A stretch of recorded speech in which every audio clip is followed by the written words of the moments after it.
Plus rotation. अब ये एक ऐसा समझ के टीचर कि इस मतलब इस चैप्टर का लास्ट टॉपिक है ये, और इसमें हमें दोबारा से वही सब चीजें पढ़नी है। स्टार्टिंग देखो हमने काइनेमेटिक्स में कैसे किया था, पहले हम लोगों ने पोजीशन वेक्टर लिखना सीखा था, फिर उस वाले वेक्टर को डिफरेंशिएट किया था, वेलोसिटी वेक्टर आया था, डिफरेंशिएट किया था, एक्सेलरेशन आ गया था। बात समझ में आई? वेलोसिटी वेक्टर का मैग्नीट्यूड लिया था तो स्पीड आ गई थी, फिर डिस्टेंस देखा था, डिस्प्लेसमेंट देखा था, फिर लीनियर मोमेंटम देखा था, है ना, फिर एंगुलर मोमेंटम देखा था, फिर काइनेटिक एनर्जी देखी थी। ये सब चीजें हमने पढ़ी है। Same as it is repetition यहाँ पर आएगा। क्या क्या पढ़ेंगे यहाँ पर भी?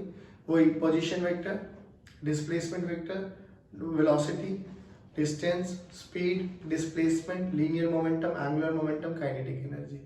जैसी वो हमें 7 से 8 चीजें लिखनी आ गई, अब फिर आप इस पे कोई भी न्यूमेरिकल लगाओ।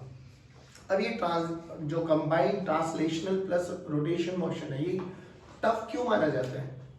क्योंकि अभी तक हम लोगों ने जितने भी क्वेश्चंस करे हैं वो पार्टिकल केवल घूम घूम रहा था, चल नहीं रहा था, उसके लीनियर मोशन नहीं था उसमें, बस वो एक ही एक्सिस के अबाउट खड़ा खड़ा घूम रहा था। अब वो घूम भी रहा होगा, और सबसे बेस्ट एग्जांपल है अपना टायर, है ना, जो घूमता भी और आगे भी चलता है।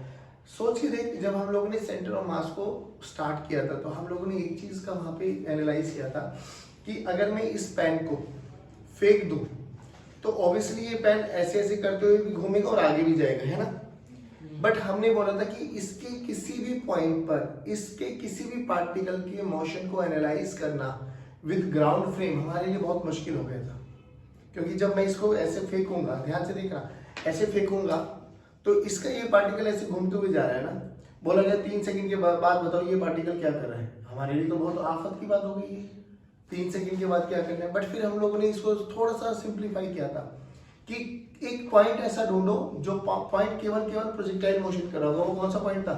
सेंटर ऑफ मास। कौन सा पॉइंट था वो?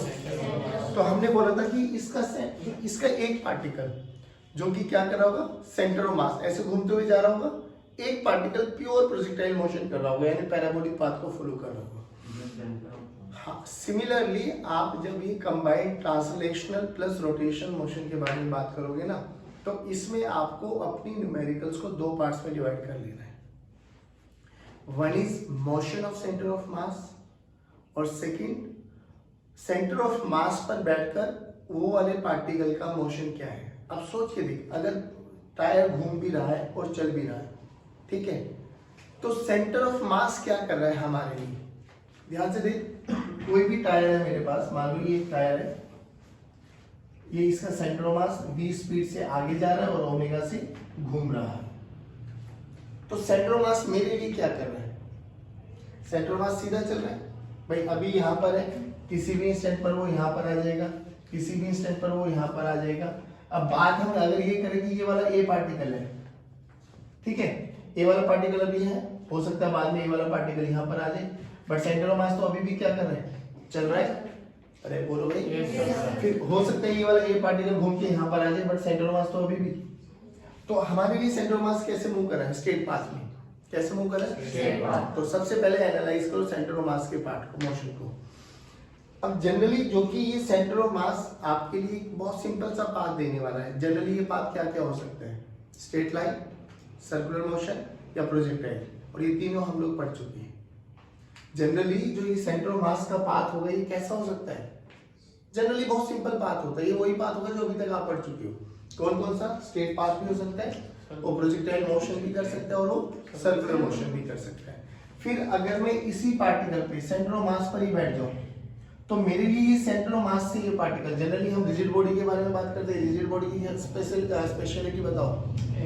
ओमेगा सेम रहेगा और 2 पॉइंट्स के बीच की दूरी। अब 2 पॉइंट्स के बीच की दूरी सेम रहेगी तो 2 ही केस हो सकते हैं, या तो ऑब्जेक्ट रेस्ट पर है या वो सर्कुलर मोशन कर रहा है। अब जब ये rotational combined translational plus rotational motion कर रहे हैं, तो उसमें पहले वाले पाथ की तो कोई पॉसिबिलिटी है नहीं कि पार्टिकल दोनों रेस्ट पर है। अब रेस्ट पर है तो फायदा क्या हुआ? यानी अगर मैं इसके रेस्पेक्ट में बैठ जाऊं, सेंटर ऑफ मास पे बैठ जाऊं, तो सेंटर ऑफ मास के रेस्पेक्ट में ये वाला पार्टिकल क्या कर रहा है? Circular motion. क्या कर रहा है? Circular motion. क्या सर्कुलर मोशन मुझे आता है? खत्म मेरे चैप्टर। अगर मेरे से कोई देखो, मैं फिर कह रहा हूँ जनरली बहुत इजी है ये, कुछ भी नहीं लेना आपको। सबसे पहले क्या करना है, सेंटर ऑफ मास के पाथ को एनालाइज करना, पॉइंट नंबर 1। फिर सेंटर ऑफ मास पर बैठ के देखो कि वो वाला पार्टिकल क्या कर रहा है। तो जनरली हम रिजिड बॉडीज के बारे में बात कर रहे हैं, तो रिजिड बॉडी के किन्हीं भी दो पॉइंट्स के बीच की दूरी सेम ही रहेगी, सेम ही रहनी है। तो या तो वो रेस्ट पर होंगे या एक के रिस्पेक्ट में दूसरा क्या कर रहा होगा, सर्कुलर मोशन। क्या कर रहा होगा, और सर्कुलर मोशन हमें आता है, बहुत अच्छे से आता है। बात समझ में आ गई। जैसे अब हमसे ये पूछा गया, बहुत इजी सा टॉपिक है समझना, थोड़ा अटेंटिवली बैठ जाना। हाँ भाई, मान लो ये टायर है मेरे पास, जो कि centre of mass v speed से आगे बढ़ रहा है और ये टायर ओमेगा से घूम रहा है। ठीक है, v से आगे भी चल रहा है और ओमेगा से घूम भी रहा है। किसी भी इंस्टेंट पर इसका ये वाला पॉइंट है a, अभी यहां पर है। हमसे बोला गया what are the coordinates of a after t time. अब जाहिर बात है a कहीं ना कहीं तो घूमेगा, देखो यहाँ पर आ गया, यहाँ पे आ गया, यहाँ पर आ गया, कुछ इंस्टेंट पे यहाँ पे आ जाएगा, फिर वापसी एक कंप्लीट चक्कर के बाद अपने उसी पॉइंट पर आ जाएगा। ऐसे ही होगा ना मुझे, जब ये टायर घूमेगा तो a पहले यहाँ पे था, फिर यहाँ पर आ जाएगा, फिर यहाँ पर आ जाएगा, फिर यहाँ पर आ जाएगा, फिर यहाँ पर, ऐसे होगा ना। बट अभी इसी पॉइंट पे खड़ा खड़ा नहीं आएगा, ये आगे बढ़ते हुए आएगा, है ना, बढ़ते हुए ऐसे ऐसे गोल चक्कर घूमते घूमते घूमते घूमते आएगा। हमसे बोला गया बताओ किसी भी पॉइंट टी पर, किसी भी टाइम टी पर इस ए के कोऑर्डिनेट्स क्या रहे होंगे। तो ऐसे पाथ को एनालाइज करने के लिए बहुत सिंपल सी बात है। सबसे पहले क्या करो, इन क्वेश्चंस को दो पार्ट्स में ब्रेक डाउन कर लो। पहला, motion of centre of mass, centre of mass कैसा पाथ कर रहा है, और secondly with respect to centre of mass a particle क्या कर रहा है। तो सोचो अगर मैं इसी पर बैठा हूं सेंटर ऑफ मास पर, तो मेरे लिए ए पार्टिकल क्या कर रहा होगा, सर्कुलर मोशन। क्या कर रहा होगा, सर्कुलर मोशन। क्या कर रहा होगा, और किसी भी टाइम टी पर, किसी भी टाइम टी पर ये कोई भी एक पार्टिकल है, देखो ध्यान से, मान लो वो पार्टिकल सर्कुलर मोशन में चल रहा है ना। इनिशियली मैंने बोला t=0 पे पार्टिकल यहाँ पर है, बताओ किसी भी टाइम टी पर ये कितना चल चुका होगा। मान लो एंटी क्लॉकवाइज डायरेक्शन में चल रहा है, तो किसी भी पॉइंट पर वो यहाँ पर आ गया होगा, तो ये कितना डिस्प्लेसमेंट हुआ, थीटा। और थीटा को हम क्या लिख सकते हैं, omega into T, omega into T. अरे सर्कुलर मोशन तो आता है हमें। अब सोचो मेरे लिए सेंटर ऑफ मास कैसा मोशन कर रहा है, स्ट्रेट पाथ है ना। टी टाइम में सेंटर ऑफ मास कितनी दूरी पर चला जाएगा, v इंटू टी, कितनी दूरी पर, v इंटू टी। तो अगर मैं इसी पॉइंट को ओरिजिन मानूं, बाबा इसी पॉइंट को ओरिजिन मानूं, तो किसी भी टाइम टी में सेंटर ऑफ मास मेरे लिए यहां पहुंच गया, ये डिस्टेंस बताओ कितना हो गया, v into T, v into T, v into T. तो पॉइंट नंबर 1 तो क्लियर। अब सेंटर ऑफ मास पर बैठकर बोलो, बताओ भाई, हाँ ये सेंटर ऑफ मास का मोशन है, पाथ है उसका, बिल्कुल centre of mass straight path में मूव करेगा। अब किसी भी इंस्टेंट पर मेरे से पूछा गया बताओ ए पार्टिकल कहाँ पहुंचा, तो हमें कुछ नहीं करना, हमें सेंटर ऑफ मास पे बैठ जाना है। सेंटर ऑफ मास के रिस्पेक्ट में बताओ ए पार्टिकल कितना घूम लिया होगा, ओमेगा इंटू टी। कितना घुमा होगा, मान लो पहले यहाँ पे था वो, अब वो यहाँ पर आ गया, ऐसे ही तो हो सकता है ना भाई।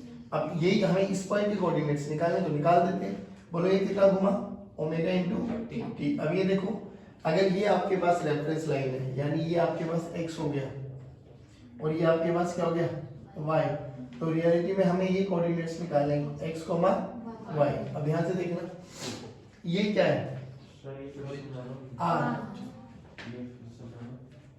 भाई सेंटर मास के लिए तो ये ऐसे घूम रहा होगा ना बेटा, हाँ। तो किसी भी टाइम टी पर ये सेंटर मास के रिस्पेक्ट में कितना घूम चुका होगा, ओमेगा इंटू टी।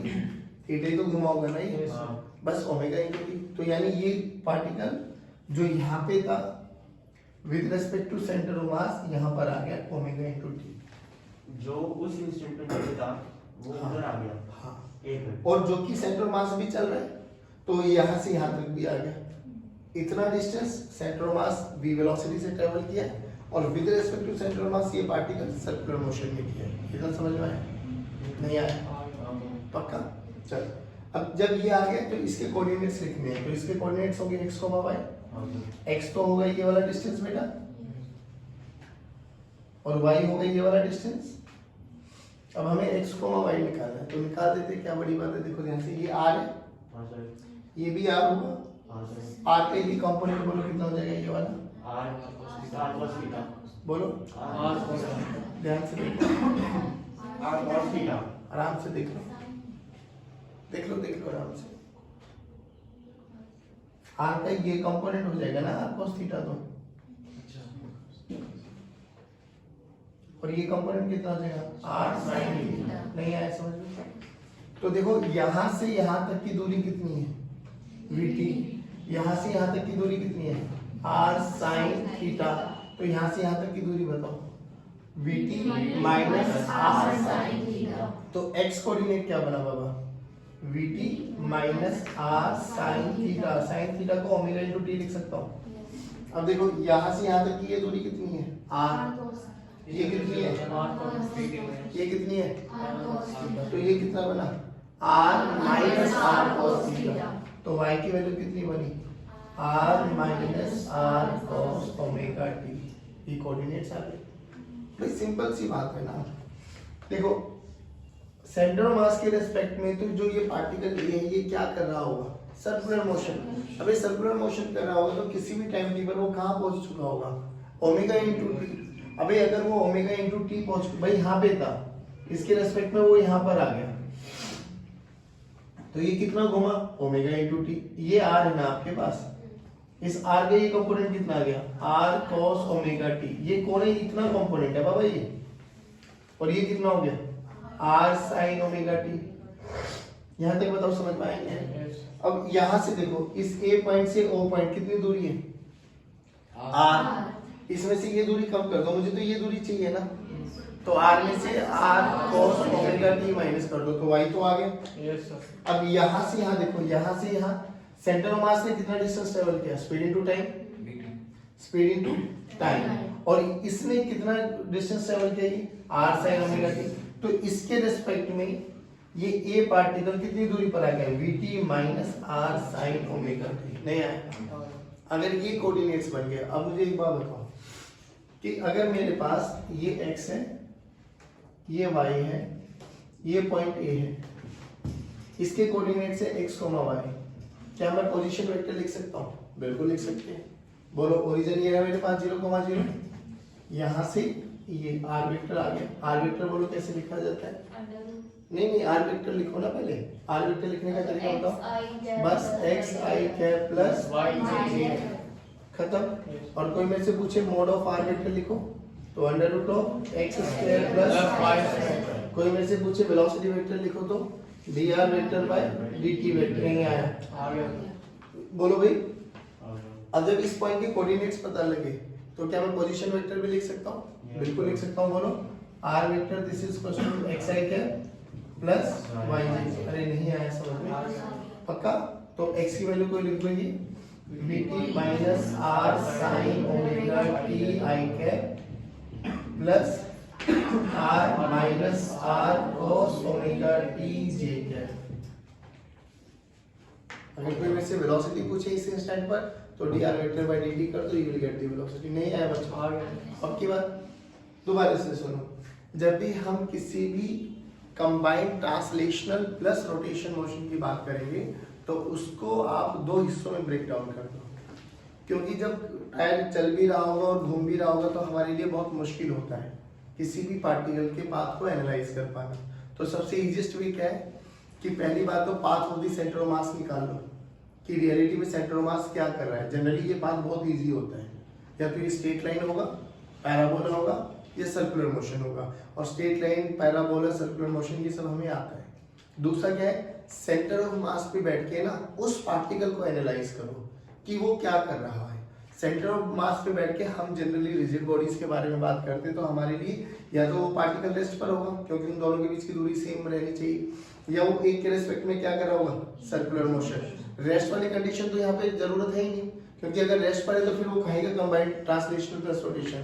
तो दूसरी कंडीशन ऑक्यूपाई होगी क्या कि वो एक के रेस्पेक्ट में क्या कर रहा है सर्कुलर मोशन। और सर्कुलर मोशन में वो किसी भी टाइम पर कितना घूमेगा, क्या इसका ओमेगा रहेगा, ये सब चीजें हमें आती है।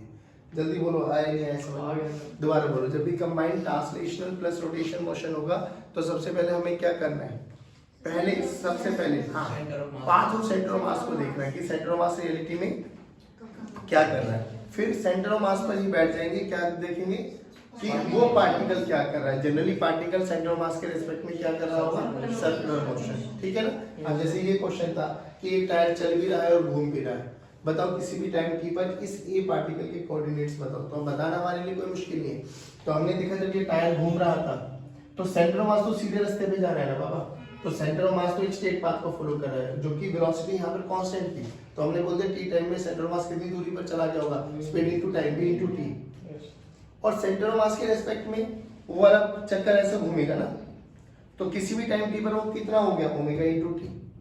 क्या हो गया, ओमेगा इनटू टी। अब ओमेगा इनटू टी हो गया, तो मुझे इसके कोऑर्डिनेट्स चाहिए, तो मुझे x और y निकालना है। यहाँ से यहाँ तक की दूरी vt पता लग गई, ये r घुमा थीटा से, तो r के फैक्टर कर लिए, तो vt में से r sin थीटा माइनस कर दिया, r में से r cos थीटा माइनस कर दिया, तो x और y के कोऑर्डिनेट्स पता लग गए। बताओ आवाज से पक्का उतार, ठीक है भाई, डन। अच्छा, जो अभी हमने पहले वाला टॉपिक किया था वो डिस्प्लेसमेंट निकालने का तरीका था, ठीक है। आ जाओ, अब हम बात करते हैं वेलोसिटी एंड स्पीड के बारे में, समझना आराम से। भाई एक बात बताओ, हो गया वही का ट्रांसलेशन हो गया, बाबा ट्रांसलेशन रोटेशन। हाँ वही है, टॉपिक वही चल रहा है, 7-8 चीजें लिखनी सिखाऊंगा बस। देखो सेंटर ऑफ मास अभी भी v स्पीड से चल रहा है और ये ओमेगा से घूम रहा है।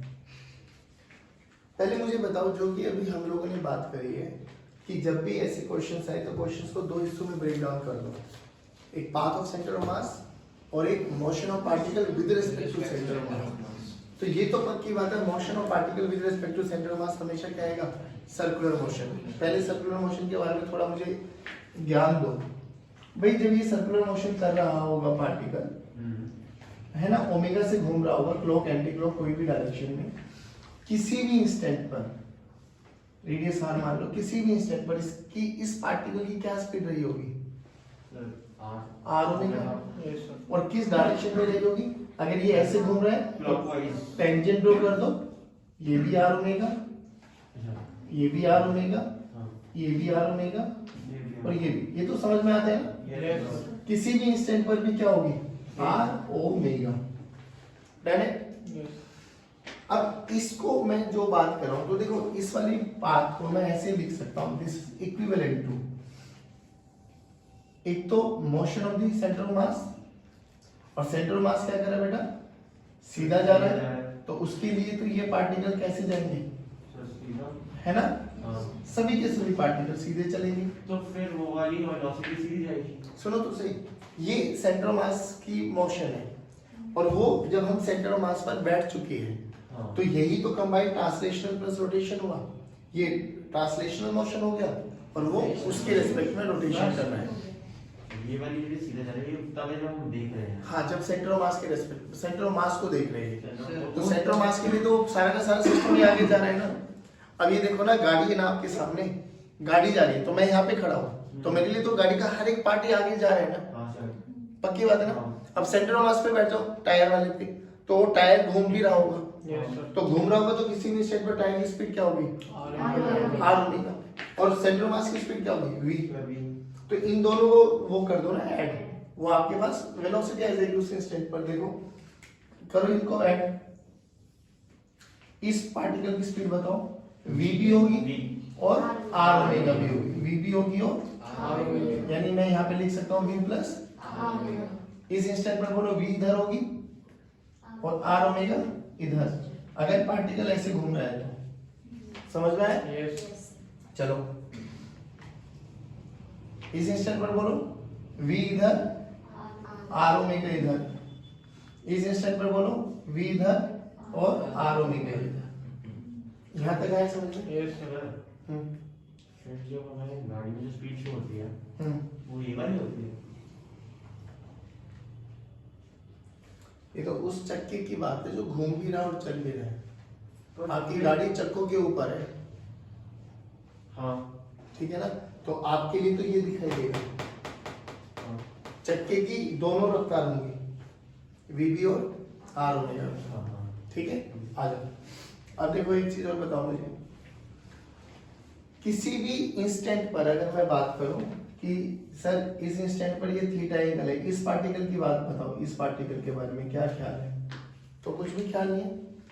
बोलो, पार्टिकल की स्पीड तो अभी भी v रहेगी with v of centre of mass और with respect to centre of mass r omega. Are you getting? Yes sir. पक्का? Yes, अब sir. सोच के देख, थोड़ा सा मैथमेटिकल एनालाइज करो। ये थीटा है हाँ तो ये भी क्या हो जाएगा?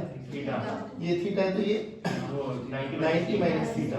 अब ध्यान से देख, यहाँ पर v है, यहाँ पर r ओमेगा है, बीच में एंगल 90 माइनस थीटा है, दोनों का रिजल्टेंट निकालना, नहीं निकाल सकते हम लोग। कौन सा formula? Under root of a square plus b square plus 2ab cos निकाल दो। तो इसी इंस्टेंट पर a पार्टिकल की स्पीड क्या होगी? अंडर रूट ऑफ v का स्क्वायर प्लस r ओमेगा का square plus 2 into v into r omega into cos of 90 minus cos of 90 minus theta क्या होगा? sin theta. तो बाबू क्या हो जाएगी? v square plus r omega का square plus 2v r omega. बोलो आई नहीं आया? ये है पूरे की पूरी इस पे एनालिसिस। अब एक छोटा सा क्वेश्चन मैं पूछूं अगर कि मेरे पास ना एक रॉड है बेटा, तो इस वाले क्वेश्चन का मैं क्या निकाला था? इससे किसी भी इंस्टेंट पर हम उसकी वेलोसिटी निकाल सकते हैं। वेलोसिटी मुझे पता लग गया तो उसका मोड निकाल के क्या पता लग जाएगी? स्पीड। हाँ भाई वेलोसिटी वेक्टर अगर मुझे पता लग गया बाबा, हाँ है ना, तो वेलोसिटी वेक्टर पता लग गया तो मैं क्या निकाल सकता हूँ? स्पीड। वेलोसिटी का मोड कर दो तो ये क्या हो जाएगा? स्पीड। नहीं आया बेटा? अरे बोलो भाई। अब सुनो, सर 2v कहां से आया? 2v 2v कहाँ से आया? अरे फॉर्मूला होता है बे, 2ab cos थीटा। हाँ भूल गया? पता ही नहीं? बहुत बढ़िया बेटा। अरे रिजल्टेंट निकालने का ये फॉर्मूला नहीं होता है? हाँ पता है, आ गया। पता है तो बोल एक बारी। a square plus b square plus 2ab बस खत्म। cos theta. ठीक है बच्चों, अब सुनो, इसको वेक्टर फॉर्म में लिखने का तरीका सिखा दूं आपको। जब भी हमें इस वेलोसिटी लिखनी है तो क्या लिखते हैं हम लोग? Velocity of particle with respect to centre of mass, this is equals to velocity of particle minus velocity of centre of mass. आप खुद सोच के देख, मुझे तो ये निकालना है। हाँ तो वेलोसिटी ऑफ पार्टिकल क्या आ जाएगी बच्चों? Velocity of particle with respect to centre of mass plus vc, और velocity of centre of mass तो v रहेगी। Yes sir. देखो, और velocity of particle with centre of mass क्या हो जाएगी? r omega. तो r ओमेगा प्लस v, ये तो लिखा हर एक स्टेप पर। नहीं आया? पक्का? अब सुनो, एक छोटा सा क्वेश्चन कर दो। ये एक रोड है जो कि 2 मीटर पर सेकंड स्पीड से आगे चल रही है और ओमेगा की वैल्यू बोलो 10 रेडियन पर सेकंड मान लेते हैं, इससे घूम भी रही है। इस रॉड की जो लेंथ है बाबा वो 4 मीटर है। बोला गया इस इंस्टेंट पर a की स्पीड बताओ। कैसे घूम रही है? ओके अभी इस इंस्टेंट पे पूछा गया मेरे से, तो बताओ क्या होगा? स्पीड। हाँ, तो ये तो इस इंस्टेंट पर देखो सेंटर ऑफ मास के रिस्पेक्ट में ये क्या कर रहा है? 2 मीटर पर सेकेंड। और जब ये सर्कुलर मोशन भी करेगा ना with respect to centre of mass, circular motion करेगा तो रेडियस कितना हो जाएगा? 2 मीटर। 2। तो इसके साथ ओमेगा कितना है? r ओमेगा, यानी 2 into 10। तो ये v r ओमेगा हो गया। और इस समय इसके पास कितनी स्पीड है? 2। तो दोनों को ऐड कर दो तो कितनी होगी? 20 प्लस 22। नहीं आया बच्चों? अरे बोलो भाई, पक्का? Yes sir. खत्म आंसर। ठीक, अब सुनो, इसी क्वेश्चन में अगर बोल दिया जाए फाइंड, इसी क्वेश्चन में बोल दिया जाए find speed of A, find speed of A, find speed of A after 2 second. अब ये समझ लेना, ये अच्छा क्वेश्चन है। और यहाँ पर जो ओमेगा है ना, अब ओमेगा थोड़ा सा चेंज कर देते हैं जिससे हमारा आंसर अच्छा आ जाए। ये अभी भी 2 मीटर पर सेकंड की स्पीड से चल रहा है बच्चे, सेंटर मास। इसकी लेंथ अभी भी 4 मीटर है बाबा। ये पार्टिकल ए है। अब जो ये घूम रहा है ना, ये π/6 रेडियन पर सेकंड से घूम रहा है। Find speed of A, π/6 radian per second से घूम रहा है। सिंपल सी बात बता, अभी ये यहाँ पर है तो 2 सेकंड में ये कहीं ऐसे आ जाएगा। Yes sir. बोलो भाई। Yes sir. ये चल भी रहा होगा और घूम भी रहा होगा तो ये ऐसे कहीं पे आ जाएगा। तो देखो अगले कहीं इंस्टेंट पर ये कुछ ना कुछ ऐसे कर लेगा। यहाँ पे था अब ये यहाँ पर आ गया, जैसा तो सेंटर मास के रिस्पेक्ट में ये डिस्प्लेसमेंट कितना कवर किया इसमें? Omega into T. ओमेगा कितना है? साइन कितना है? 2। तो pi by 6 into 2 pi by 3। Very good. नहीं आया? 60 होता है। हाँ पाई बाय 3 60 तो होता है। परफेक्ट। अब अभी ये जो ही चल रहा होगा, ये वाला पार्टिकल सेम वो वाला कॉन्सेप्ट लगाओ, ये 2 मीटर पर सेकेंड से आगे भी जा रहा होगा और इसके इंस्टेंट पर r इंटू ओमेगा भी होगी। r कितना है? R 2। ओमेगा कितना है? Pi by 6। यानी r इंटू ओमेगा बोले तो ओमेगा मेरा पाई बाय 3 है। r ओमेगा पाई बाय 3 हो गया। हाँ। तो ये कितना हो गया? 2 पाई बाय 3। अब सुनो, फिर वही वाला कॉन्सेप्ट लगाओ, ये पाई बाय 3 है तो ये कितना बन गया? Pi by 6। Pi by 6। ध्यान से देखो, ये पाई बाय 6 है तो ये भी कितना हो गया? Pi by 6। तो ये कितना बन गया? पाई बाय 3। अरे टोटल 90 डिग्री हुआ नहीं, ये पाई बाय 6 है, पाई बाय 6 बोले तो 30, तो पाई बाय 3 60 हो गया। तो बस खत्म करो, वही वाला फॉर्मूला लगा दो, 2 का स्क्वायर 4 प्लस पाई बाय 3 का square plus 2 into 2 into pi by 3 into cos of 60। Answer आ जाएगा। नहीं आया? इजी है, टफ है? बोलो। जब हमें इंस्टेंट में बोलते तो सिंपल वाला नहीं देखो, अगर हमें कोई स्टैंडर्ड पॉइंट्स दे दिया जाए तो फिर तो बहुत इजी है हमारे लिए बट निकालना। आफ्टर बोलेगा किसी भी इंस्टेंट पे निकाला जाए तो वहां पे अपना पूरा सर्कुलर मोशन का कॉन्सेप्ट लगा दो कि किसी भी इंस्टेंट पर वो कितना घूमेगा, थीटा की वैल्यू ओमेगा इनटू टी। अब थोड़ा मैथमेटिकल एनालाइज तो करना पड़ेगा यार। ये समझ में आया था नहीं आया था? तो उसी का तो वर्जन है ये। देख, वहां पे हम लोग ने जनरल फॉर्मूला लिखा था, यहाँ पे हम लोग कॉन्सेप्ट वो न्यूमेरिकल वैल्यू लेके चल रहे हैं। अच्छा, अभी आगे चल के बताएंगे। एक होती है प्योर रोलिंग कंडीशन। बेटा क्या होती है? Pure rolling condition. तो प्योर रोलिंग कंडीशन क्या होती है कि जो V होता है ना, हाँ, यहाँ पर जो ये V है और R ओमेगा है, ये वो वाला कॉन्सेप्ट यूज मत करना कि V equals to R omega है। यहाँ पे सेंटर ऑफ मास की स्पीड V है और इसके रेस्पेक्ट में जो पार्टिकल घूम रहा है वो R ओमेगा से घूम रहा है। तो R ओमेगा का प्रोडक्ट V के बराबर हो इसकी कोई गारंटी नहीं है। पर जब प्योर रोलिंग रहेगी ना तो V equals to R omega, यानी सेंटर ऑफ मास की वेलोसिटी और R ओमेगा का प्रोडक्ट दोनों क्या होंगे? सेम। देखो, अगर प्योर रोलिंग कंडीशन आएगी तो मैं इस R ओमेगा को भी क्या लिख सकता हूँ? V। क्या लिख सकता हूँ? क्या लिख सकता हूँ? तो लिखो एक बार प्योर रोलिंग कंडीशन में, देखो क्या बन जाएगा वो? अंडर रूट ऑफ V का स्क्वायर प्लस V का square plus 2 into V into V का स्क्वायर इंटू साइन थीटा। सही बोल रहा हूँ? पक्का? तो ध्यान से देखो, ये क्या बन गया?